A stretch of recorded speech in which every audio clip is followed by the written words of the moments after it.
안녕하십니까? 러빙타임 새벽을 여는 예수묵상 시간입니다. 오늘의 예수묵상 범위는 창세기 32장 13절로 20절까지의 말씀입니다. 오늘도 이 말씀 속에서 하루를 살아가는 데 필요한 영적인 힘을 얻게 되기를 간절히 소원합니다. 먼저 본문 말씀을 읽도록 하겠습니다.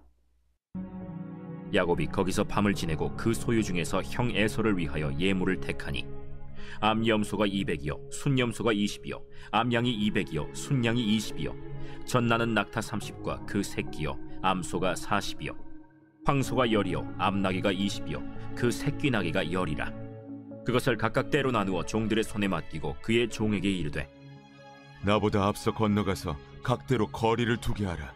그가 또 앞선 자에게 명령하여 이르되 내 형 에서가 너를 만나 묻기를 내가 누구의 사람이며 어디로 가느냐 내 앞에 것은 누구의 것이냐 하거든 대답하기를 주의 종 야곱의 것이요 자기 주 에서에게로 보내는 예물이오며 야곱도 우리 뒤에 있나이다 하라. 그 둘째와 셋째와 각대를 따라가는 자에게 명령하여 이르되 너희도 에서를 만나거든 곧 이같이 그에게 말하고 또 너희는 말하기를 주의 종 야곱이 우리 뒤에 있다 하라. 내가 내 앞에 보내는 예물로 형의 감정을 푼 후에 대면하면 형이 혹시 나를 받아주리라. 말씀 줄거리입니다. 야곱은 마하나임에서 밤을 지내면서 에서에게 줄 예물을 선택합니다.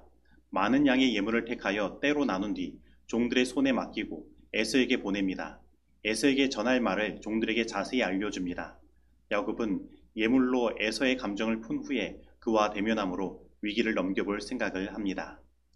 오늘 본문 말씀은 어제에 이어 에서 때문에 두려움에 빠진 야곱이 인간적인 방법으로 어떻게든 형 에서의 마음을 돌이키고 풀어보고자 노력하는 이야기가 나옵니다. 하나님께 기도를 해도 마음이 여전히 불안했던 야곱은 이번에는 에서의 마음을 돌이키고자 온갖 선물 공세를 펼치는 방법을 택한 것입니다.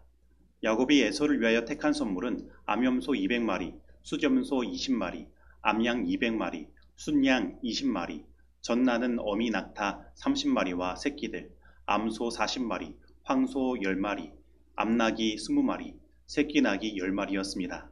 바로 야곱은 특별히 그 선물을 새끼를 치고 더욱 번성할 수 있는 암컷 위주로 보낸 것입니다. 그것도 야곱은 이 선물을 모두 한 번에 보낸 것이 아니라 모두 9대로 나누어 보내었습니다. 그리고 그것을 가지고 가는 앞선 때가 형 에서를 만나 누구냐는 질문을 받으면 주의 종 야곱의 것이요 자기 주 에서에게로 보내는 예물이오며 야곱도 우리 뒤에 있나이다 라고 대답하도록 그 말까지 지도해 준 것입니다. 즉 야곱은 10번 찍어 안 넘어간 나무 없다고 하니 앞에 9번의 선물 공세와 아부를 하고 마지막 10번째 자기가 등장해서 형 에서를 달래면 형이 마음을 돌이키지 않을까 생각한 것입니다. 다시 말하면 야곱은 아주 치밀하게 계획을 세우고 그것을 실행하면서 그 형 에서의 마음을 돌이키고자 노력한 것입니다. 그러나 이러한 자신의 세밀한 계획에도 불구하고 야곱은 여전히 불안했습니다. 그리고 확신이 없었습니다. 그래서 이 계획에 대하여 야곱 자신이 평가한 말이 혹시인 것입니다. 즉 야곱은 불확실한 계획에 자신의 운명을 맡기고 있었던 것입니다. 그래서 야곱은 이 모든 계획의 가장 뒤에 서서 숨어 있는 것입니다. 그래서 오늘 본문 말씀 18절부터 20절까지에서 가장 많이 반복되어 나오는 말이 뒤에 라는 말입니다. 그리고 이것을 히브리어 원어로 살펴보면 이 세 개의 절 사이에 총 4번 반복되어 쓰인 것을 보게 됩니다. 그리고 이러한 것을 생각하며 야곱이 보낸 선물의 양의 크기를 보면 이 어마어마한 선물의 크기만큼 야곱은 확신과 자신이 없었음을 보게 되는 것입니다. 그런데 이러한 야곱의 모습은 오늘날 우리들도 종종 경험하는 모습입니다. 우리는 어떤 일을 행할 때 정말로 철두철미하게 계획을 세우고 일을 진행합니다. 하지만 그 마음이 불안하고 확신이 없어서 정작 자신은 그 모든 것 뒤에 숨어 있는 것입니다. 그리고 매사에 자신이 없어 앞으로 나서지 못하는 것입니다. 그래서 자기의 자신이 없고 확신이 없는 모습을 감추기 위해 어떤 물질적인 것에 의존하는 모습을 취할 때가 있는 것입니다. 그런데 생각해보면 우리는 지금 야곱보다 상황이 더 안 좋을 수 있는 것입니다. 왜냐하면 우리는 야곱과 같이 이런 어마어마한 선물 뒤에 숨을 수 있는 능력이 없기 때문입니다. 그러면 우리는 어떻게 자신감과 확신을 가지고 믿음으로 앞으로 나아갈 수 있을까요?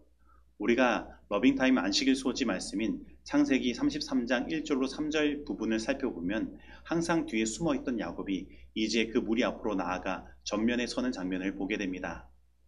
야곱이 눈을 들어보니 에서가 400명의 장정을 거느리고 오고 있는지라 그의 자식들을 나누어 레아와 라헬과 두 여종에게 맡기고 여종들과 그들의 자식들은 앞에 두고 레아와 그의 자식들은 다음에 두고 라헬과 요셉은 뒤에 두고 자기는 그들 앞에서 나아가되 몸을 7번 땅에 굽히며 그의 형 에서에게 가까이 가니. 여러분, 야곱의 모습이 바뀐 것입니다. 뒤에 숨어있던 야곱이 이제 형 에서를 향해 앞에서 나아가는 것입니다. 그러면 어떻게 야곱은 이러한 자신감과 확신이 없는 모습을 해결할 수 있었을까요? 그것은 우리가 내일 살펴볼 말씀 가운데 그 해답이 나와 있습니다. 그리고 이 말씀은 우리가 이미 익히 들어서 아는 말씀입니다. 바로 야복강에서 하나님과 씨름한 결과로 야곱은 자신감과 확신을 얻은 것입니다. 그러나 저는 이 야복강에서 얻은 야곱의 자신감과 확신을 그냥 자신감이라고 부르기를 원치 않습니다. 왜냐하면 야곱이 얻은 자신감은 그 자신으로부터 비롯된 것이 아니라 하나님으로부터 이르러 온 것이기 때문입니다. 그래서 저는 이 야곱이 얻은 자신감을 주님께서 주신 것이기에 주신감이라고 부르기를 원합니다. 그리고 오늘 이 말씀을 통해 나의 삶 가운데 나는 얼마나 주신감을 가지고 있는지를 생각해 봅니다. 사실 야곱은 마하나임 곧 하나님의 군대를 보았습니다. 그리고 그 20년의 세월 동안 하나님께서 그에게 축복 주시고 인도하신 것을 몸소 경험했습니다. 그리고 그는 하나님께 기도하면서 하나님께서 그에게 주신 약속을 잊지 않고 있었습니다. 그러나 그에게 없는 것은 바로 이 주신감이었던 것입니다. 그래서 그는 믿음을 가지고 앞으로 나아갈 수 없었습니다. 그런데 오늘 우리의 삶도 그렇습니다. 우리들은 삶 속에서 하나님의 인도하심을 사실 수없이 경험했습니다. 그래서 우리의 삶을 돌아보면 지금까지 우리를 인도하신 하나님께 감사할 일이 얼마나 많은지 모릅니다. 그리고 오늘 우리들은 하나님의 약속의 말씀 또한 잘 알고 있습니다. 그러나 우리는 지금 믿음을 가지고 앞으로 나아가지 못하는 것입니다. 바로 주신감이 없는 것입니다. 그래서 저는 우리가 하나님의 마지막 남은 백성이라고 하지만 예수님의 재림을 향하여 나아가지 못하고 저 뒤에 숨어있는 나의 모습, 우리의 모습을 보게 됩니다.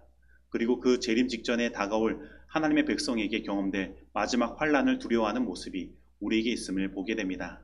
여러분, 무엇이 문제입니까? 오늘 우리에게는 주신감이 필요한 것입니다. 그리고 이 주신감은 오직 하나님을 바라보고 붙들며 씨름하는 경험을 통해 얻어지는 것입니다. 과거에 내가 가졌던 신앙의 경험들이 지금 나의 주신감을 결정하는 것이 아닙니다. 그리고 나의 생각과 세밀한 계획이 그것을 결정하는 것도 아닙니다. 그것은 바로 지금 오늘 내가 얼마나 하나님을 바라보고 붙들고 의지하느냐에 따라 결정되는 것입니다. 우리는 하나님께서 나에게 주신감을 주실 때까지 하나님을 붙드는 경험을 해야 하는 것입니다. 그러면 우리는 이제 믿음을 가지고 앞으로 나아갈 수 있는 것입니다. 예수님의 재림을 향해 나아가며 주님의 마지막 사명을 이루기 위하여 그 어떠한 환난도 두려워하지 않고 나아갈 수 있는 것입니다. 그래서 오늘 우리가 할 일은 전적으로 하나님을 붙드는 기도밖에 없는 것입니다. 오직 하나님만을 바라보고 하나님을 의지하는 일밖에 없는 것입니다. 그리고 우리는 하나님께서 주신 주신감을 얻어야 하는 것입니다. 그리고 우리는 믿음을 가지고 앞으로 전진해야 하는 것입니다. 오늘 저와 여러분의 삶 속에 이 모든 일들이 온전히 경험되어 주신감을 가지고 예수님의 재림을 향하여 앞서 나아가는 그 믿음의 발걸음을 내딛게 되기를 간절히 소원합니다. 하나님의 특별한 도구가 되려면 그대는 아무도 의지하지 말고 달라붙는 덩굴처럼 그대의 덩굴 손으로 하나님을 단단히 감아서 오직 그분께 매달리십시오. 그분께서는 그대를 당신의 빛을 백성에게 전달하는 도구로 삼으실 것입니다. 그대는 굳게 서서 그대의 주위 환경이 그대를 통하여 하나님께서 당신의 백성들에게 비추도록 계획하신 빛을 흐리게 하거나 상실케 하지 못하도록 날마다 하나님께로부터 능력을 취해야 합니다. 이 마지막 때의 위기에 처하여 빛이 절실히 필요한 하나님의 백성들에게 빛이 전달되지 못하도록 방해하는 것이 사단의 특별한 목표입니다. 그대의 성공은 단순성에 달려 있습니다. 그대가 만일 단순함을 버리고 사람의 마음에 들도록 하기 위하여 그대의 증언을 수식한다면 그대의 능력은 떠나버릴 것입니다. 이 시대의 거의 모든 것들은 거칠에요 허구입니다. 엘렌 G 화이트 자서전 201에서 202페이지의 말씀입니다. 적용하도록 하겠습니다. 오늘 나는 인간적으로 정말로 세밀하고 치밀하게 계획을 세우고 어떤 일을 진행하지만 마음이 여전히 불안하여 떨고 있지는 않습니까? 그렇다면 그 이유는 무엇입니까? 오늘 나에게 없는 것은 자신감입니까? 아니면 주신감입니까? 오늘 나는 하나님께서 주신 주신감을 얻기 위하여 오직 하나님만을 붙들고 기도하며 의지하는 일들을 행하기를 원합니까? 오늘 이 말씀 속에서 내가 실천해야 할 것은 무엇입니까? 기도하시겠습니다. 하나님 아버지, 오늘 정말로 세밀하고 치밀하게 계획을 세우고 주님의 뜻을 이루기 위해 나아가지만 여전히 자신감이 없어 뒤에 숨어있는 나의 모습을 보게 됩니다. 그리고 오늘 나의 이러한 자신 없는 모습이 나에게 이러한 물질적인 것이 없고 어떤 환경이 주어지지 않는 것 때문이라고 하며 핑계를 대는 나의 모습을 보게 됩니다. 하지만 하나님, 오늘 말씀을 통해 나에게 정말로 필요한 것은 자신감이 아니라 주신감인 것을 보게 됩니다. 그리고 내가 할 일은 오직 하나님께 기도하는 일이며 하나님만을 의지하고 붙드는 것임을 깨닫습니다. 하나님, 오늘 오직 하나님만을 의지하고 붙들기를 원합니다. 그리고 주님께서 주시는 자신감인 주신감을 얻기를 원합니다. 그리고 믿음으로 이제 주님의 재림을 향하여 나아가기를 원합니다. 주님, 우리를 인도하여 주시옵소서. 예수님의 이름으로 기도드립니다. 아멘.